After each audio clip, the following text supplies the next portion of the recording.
Elle pensait pouvoir m'humilier et ensuite revenir comme si de rien n'était, mais le monde tourne, et la dernière chose qu'elle s'attendait à voir était moi riant en dernier.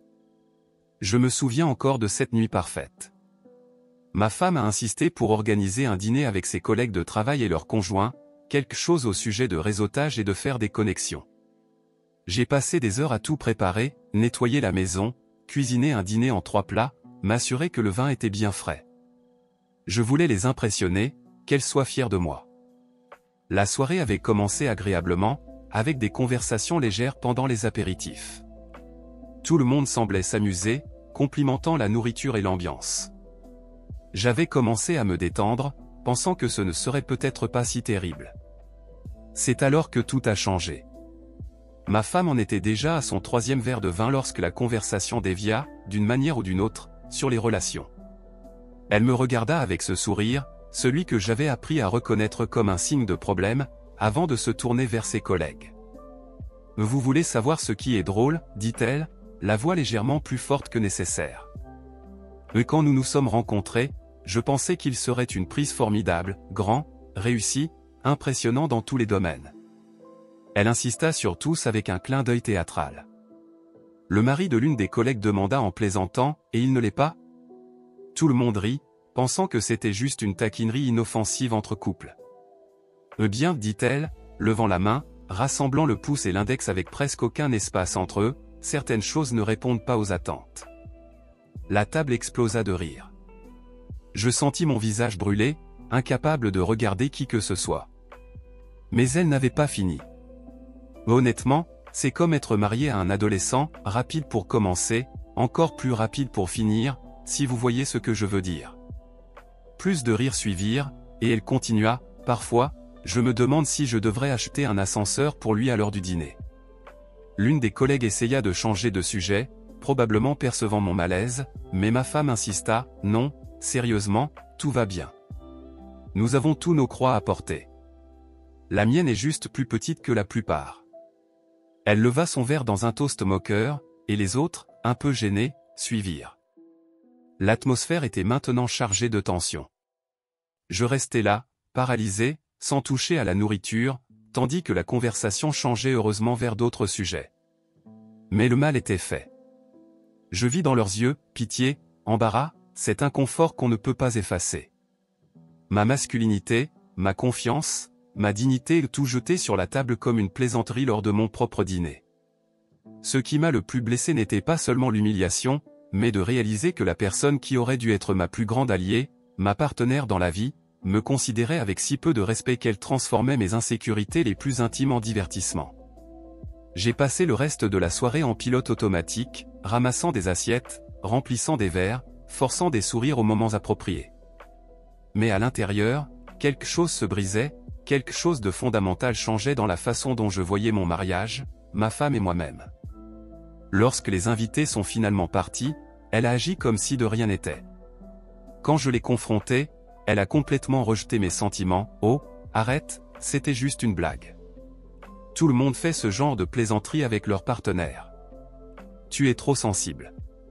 Cette nuit-là, alors qu'elle dormait tranquillement à côté de moi, je suis resté éveillé à fixer le plafond. Ces mots résonnaient dans ma tête. Ce n'était pas la première fois qu'elle faisait des commentaires sur ma taille ou mes performances au lit, mais c'était la première fois qu'elle le faisait aussi publiquement, aussi délibérément. Je ne savais pas encore que ce dîner serait le catalyseur qui ouvrirait enfin mes yeux sur la vérité de notre relation. Parfois, l'humiliation est l'appel à l'attention dont on ne savait pas avoir besoin. Ce dîner n'était pas un cas isolé. Tandis que je fixais l'obscurité, des souvenirs ont commencé à affluer, un flot constant de petites blessures qui, au fil de 8 ans, avaient drainé ma confiance en moi. Au début, ces commentaires étaient subtils, souvent déguisés en plaisanteries ou suggestions utiles. « Peut-être que tu devrais porter des chaussures à semelles plus épaisses », disait-elle avant les événements avec ses collègues. « Cela pourrait t'aider à paraître plus imposant. » Je riais, pensant qu'elle était simplement pratique. Puis sont venus les commentaires dans la chambre. Ce qui avait commencé comme des conseils est devenu des critiques. « C'est tout ?» demandait-elle, visiblement déçue. Ou pire, elle soupirait, se retournait et murmurait, « Ne t'inquiète pas, je m'y suis habituée. » Chaque fois que j'essayais de m'améliorer, me donnant plus de peine pour lui plaire, je ne trouvais que plus de soupirs. Plus de déception, plus de petits hochements de tête. Ma promotion au travail, il y a 3 ans, aurait dû être une occasion de célébration. Mais quand je l'ai annoncé, fier de ma nouvelle position de cadre supérieur, sa réponse fut « Ah, tant mieux. Ils doivent manquer de candidats cette année. » Puis elle a immédiatement changé de sujet pour parler de ses propres réalisations. Je me souviens être resté planté dans la cuisine avec la bouteille de champagne encore fermée pendant qu'elle parlait d'elle-même pendant 40 minutes sans interruption. Les réunions de famille étaient également un champ de bataille. Elle me présentait à des parents éloignés en mettant sa main sur mon épaule, disant « Voici mon mari ». Ce n'est pas exactement ce que j'imaginais quand je rêvais de mariage, mais on fait avec, non ? Tout cela avec ce sourire parfait qui faisait croire à tout le monde que c'était juste une plaisanterie affectueuse. Dans les magasins, quand nous achetions des vêtements, elle tenait des tailles plus grandes et disait, peut-être un jour, devant les vendeurs. Si j'essayais quelque chose que j'aimais, elle fronçait légèrement les sourcils avant de dire, si c'est ce que tu veux, très bien, mais ça ne te met pas vraiment en valeur. Même mes passe-temps n'étaient pas épargnés. Quand j'ai commencé à prendre des cours de guitare, quelque chose que j'avais toujours voulu faire, elle a ri au téléphone avec ses amis et dit, c'est mignon. Ses doigts sont trop petits pour atteindre certains accords correctement, mais il essaie tellement. J'ai arrêté de jouer après 3 mois. Le schéma était toujours le même, elle me complimentait en privé, seulement pour m'humilier en public. Elle disait que j'étais beau avant un événement, juste pour ensuite raconter à tout le monde comment elle avait dû m'aider à choisir mes vêtements parce que je m'habillais comme un adolescent des années passées. Elle félicitait un repas que j'avais cuisiné à la maison, mais ensuite disait aux invités du dîner que j'apprenais encore les techniques de base. Nos voyages suivaient le même scénario.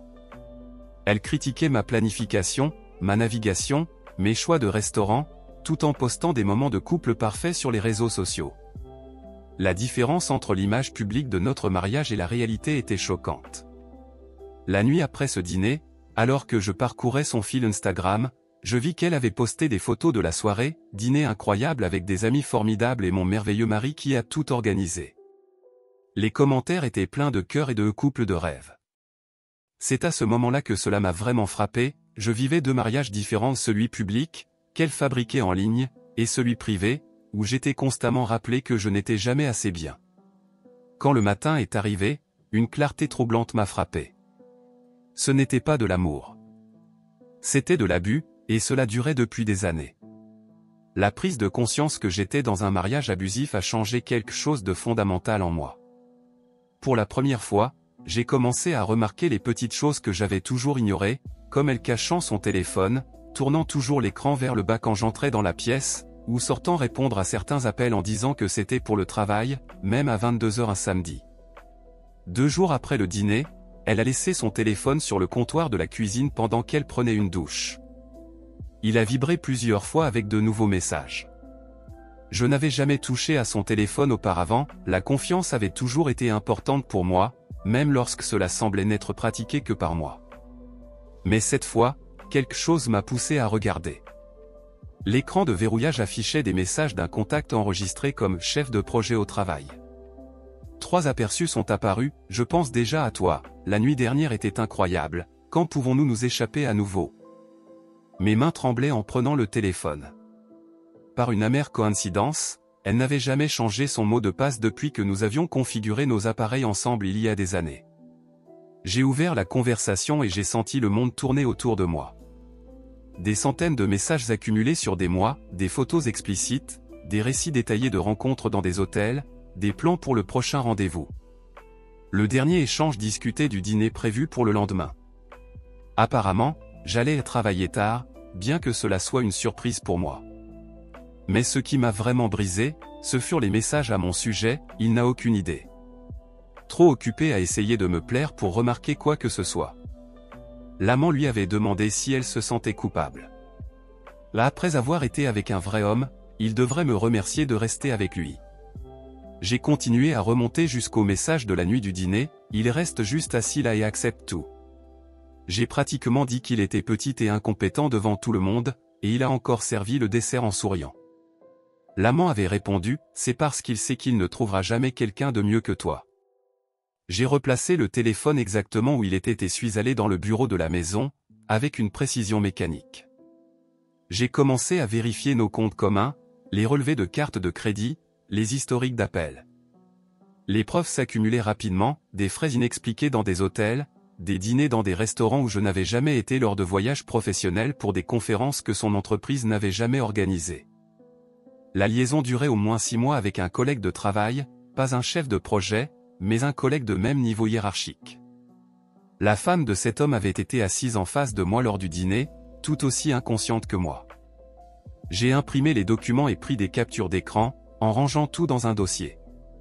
Puis, j'ai appelé mon meilleur ami pour lui demander si je pouvais rester chez lui quelques jours. Le même jour, j'ai contacté un avocat. Cette nuit-là, j'ai agi normalement. J'ai demandé comment s'était passée sa journée, préparé le dîner, suggéré de regarder son émission préférée, tout en gardant le dossier caché dans ma serviette près de la porte. Tout cela alors qu'elle envoyait des messages à lui, assise à côté de moi sur le canapé, souriant à l'écran de son téléphone. De bonnes nouvelles au travail, ai-je demandé négligemment. Juste un projet qui se déroule, répondit-elle sans même lever les yeux. Rien que tu comprendrais. J'ai hoché la tête et pris une gorgée de vin, observant son visage. Cette étrangère avec qui j'avais partagé ma vie pendant 8 ans, cette femme qui avait systématiquement détruit mon estime de soi tout en me trompant de la pire façon possible. Je t'aime, ai-je testé ces mots. Elle a rapidement levé les yeux, moi aussi, je t'aime, répondit-elle automatiquement avant de retourner à son téléphone.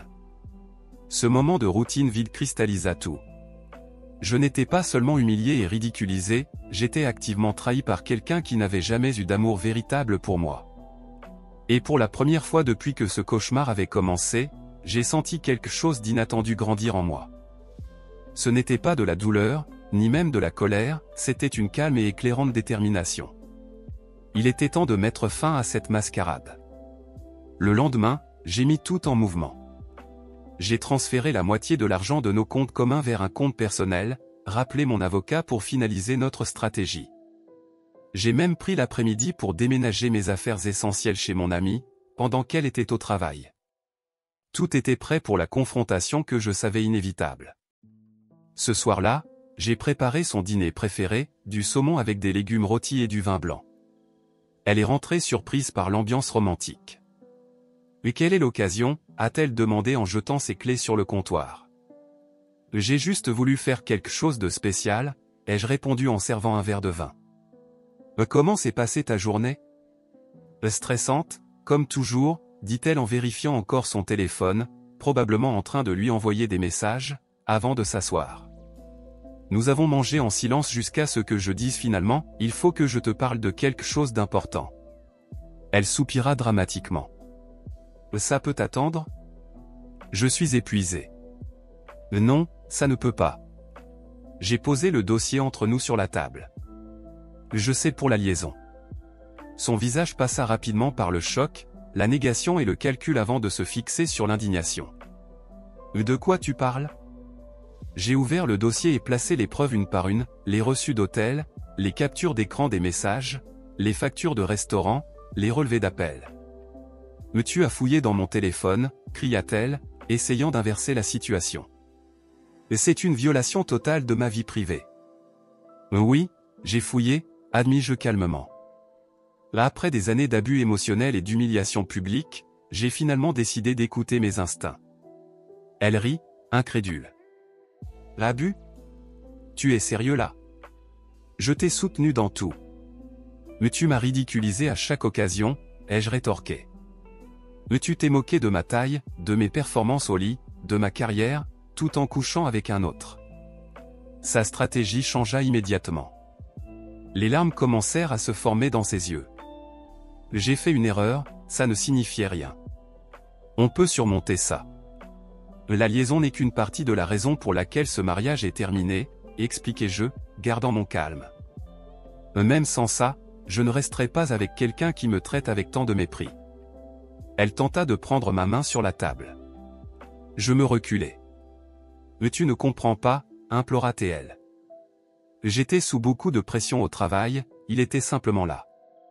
C'était un moment de faiblesse. Et 7 mois de moments de faiblesse, corrigez-je. Les choses que tu as dites sur moi. Ses larmes disparurent instantanément, remplacées par une froide colère. D'accord, tu veux la vérité? Oui, j'étais malheureuse. Que attendais-tu? Tu ne m'as jamais satisfaite, ni financièrement, ni émotionnellement, ni physiquement. J'ai presque ressenti un soulagement d'entendre enfin la vérité. Et c'est exactement pourquoi je pars. Je mérite mieux que quelqu'un qui me voit ainsi. Elle rit, sarcastique. Toi? Mieux que moi. Bonne chance pour trouver quelqu'un qui acceptera tes limites. Elle fit un geste de mépris en direction de mon corps entier. À ce moment-là, en regardant son beau visage, déformé par la cruauté, j'ai ressenti une étrange sensation de paix. Cette femme ne m'avait jamais aimé, elle n'aimait que me contrôler, me diminuer. J'ai déjà parlé à un avocat, ai-je annoncé. Les papiers du divorce seront prêts demain. Je vais rester ailleurs jusqu'à ce que tout soit réglé. Son visage changea encore. La panique traversa le mépris. Mais tu ne peux pas être sérieux. Où vas-tu? Que vont penser les gens? Je m'en fiche de ce que pensent les gens, répondis-je en me levant. Cela a toujours été ta préoccupation, pas la mienne. Alors que je marchais vers la porte, elle me suivit, attrapant mon bras. Là, attends, nous devons parler de ça. Tu ne peux pas simplement jeter 8 ans aux orties. J'écartai doucement sa main. Et c'est toi qui as tout jeté, un commentaire, un mensonge, une trahison à la fois. Pour la première fois dans notre mariage, je vis quelque chose de nouveau dans ses yeux, du respect. Pas de l'amour, ni de l'affection, mais une prise de conscience étourdissante que je n'étais plus sous son contrôle. Mais tu vas le regretter, murmura-t-elle. Mais tu ne trouveras jamais quelqu'un comme moi. Je souris sincèrement. Et c'est exactement ce dont je compte sur. Je quittai la maison cette nuit-là avec seulement une valise et mon ordinateur portable. L'air frais de la nuit frappa mon visage comme une libération. Mon ami m'attendait dans la voiture au bout de la rue. J'avais tout planifié jusqu'à la dernière minute. Elle me suivit jusqu'au porche, sa voix oscillant entre colère et désespoir. « Mais tu penses que c'est une scène de film ?» cria-t-elle. « Tu crois que tu me donnes une leçon? Reviens ici. » Je continuai à marcher sans me retourner. Sa voix changea encore. « Et s'il te plaît ?» Maintenant, elle était plus douce. « Pardonne-moi.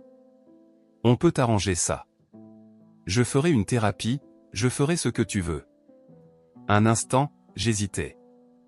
8 ans d'habitude faillirent presque me ramener dans son orbite. Mais alors, mon téléphone vibra. C'était un message, de son amant, envoyé à nous deux, et « Tu ne réponds pas à mes appels. » Elle avait dû réaliser que j'avais son numéro. Son cri de frustration résonna dans la rue tandis que je montais dans la voiture. « Elle n'a pas l'air très heureuse, » commenta mon ami alors que nous partions. « Elle n'est pas habituée à perdre le contrôle, » répondis-je. Les 3 jours suivants furent un tourbillon de démarches pratiques. Mon avocat accéléra les papiers du divorce, j'ouvris de nouveaux comptes, organisai une société de déménagement pour récupérer le reste de mes affaires pendant qu'elle était au travail. Je trouvai un petit appartement et signai un contrat de 6 mois. Pendant tout ce temps, mon téléphone n'arrêtait pas de sonner. Ces messages arrivaient par vagues, colère, puis supplication, puis menaces, puis tentatives de marchandage. Elle vint à mon travail, créant une scène qui ne fit que renforcer ma décision. Elle envoya sa sœur pour essayer de me faire changer d'avis, mais cela se retourna contre elle lorsque, après avoir entendu toute l'histoire, la sœur déclara calmement qu'elle comprenait ma décision. Le 4e jour, je retournai à la maison avec la police pour récupérer certains objets personnels que je ne voulais pas confier aux déménageurs, des photos de famille, des héritages de mes parents, des documents importants. Elle m'attendait, les yeux rouges et gonflés.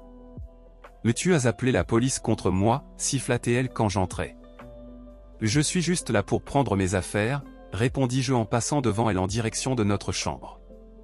Elle me suivit, observant silencieusement pendant que je rassemblais ce qui m'appartenait. À plusieurs reprises, elle essaya de parler, « Tu vas vraiment tout jeter? En considérant ma culpabilité? » Non, c'est toi qui as tout jeté quand tu as décidé que je n'étais pas suffisant. Je n'ai jamais dit ça, murmura-t-elle. Pas besoin de le dire. Tu l'as montré chaque jour de 1000 manières différentes. Pour la première fois, elle resta sans réponse. Elle resta debout à la porte, d'une certaine manière diminuée, tandis que j'emportais ma boîte vers la sortie. Lorsque j'atteignis la porte d'entrée, elle tenta une dernière manœuvre. « Ton nom est toujours sur l'hypothèque, dit-elle. Tu es toujours responsable de la moitié. » Je secouai la tête. L'avocat s'en occupera. Vends la maison si nécessaire. Je ne peux pas payer seul, admit-elle, la vulnérabilité perçant son armure. Ce n'est plus mon problème. Son visage se tordit dans un éclair de son ancien mépris. C'est exactement pourquoi j'ai eu besoin de quelqu'un d'autre. Tu es trop faible pour lutter pour notre mariage. Je la regardai droit dans les yeux pour la dernière fois, et à cet instant, je vis tout clairement, ni la déesse que j'avais autrefois placée sur un piédestal, ni la manipulatrice cruelle des derniers temps, juste une personne imparfaite, insécure, qui avait construit son estime de soi en rabaissant les autres. Je ne vais pas me battre pour quelque chose qui me fait mal, répondis-je simplement. Ce n'est pas de la faiblesse, c'est de l'amour-propre. Je refermai la porte derrière moi. Son premier sanglot sincère brisa le silence dès que le verrou cliqueta. Le son me suivit jusqu'à la voiture de police. Je m'assis sur le siège passager et, pour la première fois depuis des années, poussai un soupir de soulagement. Mon téléphone vibra encore avec un autre appel d'elle. J'éteignis tout. « Tout va bien ?» demanda le policier. « Je m'en approche », répondis-je, regardant notre maison rapetissée dans le rétroviseur tandis que nous nous éloignions. 6 mois peuvent tout changer. Le divorce fut finalisé plus rapidement que je ne l'avais prévu. Elle ne contesta pas, une fois qu'elle réalisa que je ne reviendrais pas. La maison fut vendue rapidement. Après avoir divisé les bénéfices, j'eus assez d'argent pour verser un acompte sur un petit, mais moderne, appartement en centre-ville, plus proche de mon travail. Le premier mois seul fut le plus difficile.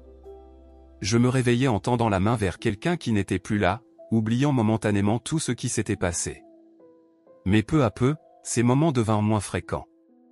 J'ai commencé à aller à la salle de sport, non pas pour prouver quoi que ce soit à qui que ce soit, mais parce que je voulais me sentir plus fort. J'ai commencé une thérapie, déconstruisant des années de manipulation subtile que j'avais normalisées. Au travail, je me suis lancé dans un grand projet qui m'intimidait auparavant, sans sa voix dans ma tête me disant que je n'étais pas capable. J'ai prospéré. 3 mois après être parti de la maison, j'ai reçu une promotion que j'hésitais à rechercher lorsque nous étions encore ensemble. J'ai renoué avec des amis qu'elle avait progressivement éloignés de moi. J'ai repris des cours de guitare, cuisiné des repas que j'aimais vraiment, sans peur des critiques. De petites libertés se sont accumulées jusqu'à devenir une nouvelle vie, une vie construite autour de mes propres désirs et besoins, et non autour de l'approbation d'une autre personne. Sortir avec quelqu'un de nouveau ne faisait pas partie de mes projets, mais 4 mois après la séparation, j'ai rencontré quelqu'un lors d'un événement professionnel chez un client. Elle était chef de projet dans leur entreprise, intelligente, directe et sincèrement gentille. Notre conversation a coulé naturellement, et quand elle a proposé un café la semaine suivante, je me suis surpris à dire oui. Le café est devenu un dîner, puis des randonnées le week-end et plus encore. Elle ne m'a jamais fait sentir jugé ou inadéquat. La première fois que nous avons été intimes, je m'étais préparé à la déception ou aux comparaisons. Mais au lieu de cela, elle était présente, communicative, et après, elle m'a serré dans ses bras et a murmuré « c'était parfait ». 2 mots simples, mais qui ont guéri des blessures dont je ne savais même pas qu'elles étaient encore ouvertes. Puis est arrivé le jour que je redoutais secrètement. Un ami allait se marier, et la réception aurait lieu dans un restaurant sophistiqué fréquenté par les professionnels de la ville. Je savais qu'il y avait de fortes chances que je croise mon ex-femme là-bas. Je suis arrivé à l'événement avec ma nouvelle partenaire, me sentant confiant dans mon costume sur mesure et dans la vie que j'avais reconstruite. 1 heure plus tard, alors que je riais avec des amis, j'ai senti une présence familière. Mon ex était de l'autre côté de la salle, me regardant droit dans les yeux. Elle était plus mince, habillée avec plus d'élégance que d'habitude, comme si elle essayait de projeter une image parfaite. Nos regards se sont croisés. J'ai hoché la tête poliment et je suis revenu à la conversation sans perdre le rythme. Plus tard, alors que ma partenaire et moi dansions, elle s'est approchée. « Ça va ?» dit-elle, la voix tendue. « Merci, toi aussi. » Le silence entre nous s'est prolongé, chargé de tout ce que nous ne dirions jamais en public. « J'ai entendu parler de ta promotion » dit-elle finalement. « Félicitations. » « Merci. » Elle lança un regard vers ma partenaire, qui s'était éloignée pour chercher des boissons. « Elle semble bien. »« Elle l'est » confirmai-je. Un autre silence. Elle semblait attendre quelque chose, peut-être des questions sur sa vie ou un signe que je regrettais son absence. Je n'ai offert ni l'un ni l'autre. « Oh bon, dit-elle enfin, je ferais mieux de retourner à ma table. » J'ai hoché la tête, remarquant qu'elle était seule au milieu des couples. Lorsqu'elle se tourna pour partir, elle ajouta, « Pour ce que ça vaut, je suis désolé pour tout. » Il y a 6 mois, ces mots auraient tout signifié pour moi, maintenant, ce n'étaient que des mots. « J'espère que tu trouveras ce que tu cherches, répondis-je sincèrement. Ma partenaire revint, me tendant un verre. C'était elle ? Oui, confirmai-je. Ce chapitre est clos. Elle serra ma main avec complicité, et nous sommes retournés vers nos amis. Plus tard, cette nuit-là, alors que nous quittions la réception, j'ai jeté un dernier coup d'œil vers mon ex-femme. Elle nous observait de l'autre côté de la salle, une expression complexe sur le visage. En me voyant rire de quelque chose que ma partenaire venait de dire, je réalisais à ce moment-là que ma plus grande vengeance n'avait pas été planifiée ni exécutée. Elle s'était simplement produite, vivre bien sans son ombre au-dessus de moi. Je suis parti la tête haute, ma main entrelacée avec celle de quelqu'un qui me valorisait pleinement. Pas de confrontation dramatique, pas de mots durs, juste le triomphe silencieux d'avoir reconstruit une vie qui était enfin véritablement mienne. Ainsi, mesdames et messieurs, nous clôturons un nouveau chapitre. Au final, la plus grande vengeance ne venait pas de grands gestes ou de plans extravagants, mais simplement de suivre son chemin et de construire une meilleure vie. Elle pensait qu'il n'aurait jamais le courage de partir, mais lorsqu'il a finalement pris cette décision, c'est elle qui est restée en arrière, assistant à son succès. À la fin, elle n'a pas seulement perdu un mari, elle a perdu quelqu'un qui, malgré tout, avait vraiment essayé. Et vous, pensez-vous qu'elle a vraiment regretté ou qu'elle n'a fait que ressentir le manque du contrôle qu'elle avait sur lui? Dites-moi dans les commentaires. Si cette histoire vous a captivé du début à la fin, n'oubliez pas de mettre un like et de vous abonner à la chaîne. Chaque jour, je partage des récits incroyables comme celui-ci. Ah, et il y a 2 autres histoires incontournables ici à l'écran. Choisissez en une et rejoignez-moi. Je vous laisse ici. À la prochaine histoire, pleine de rebondissements.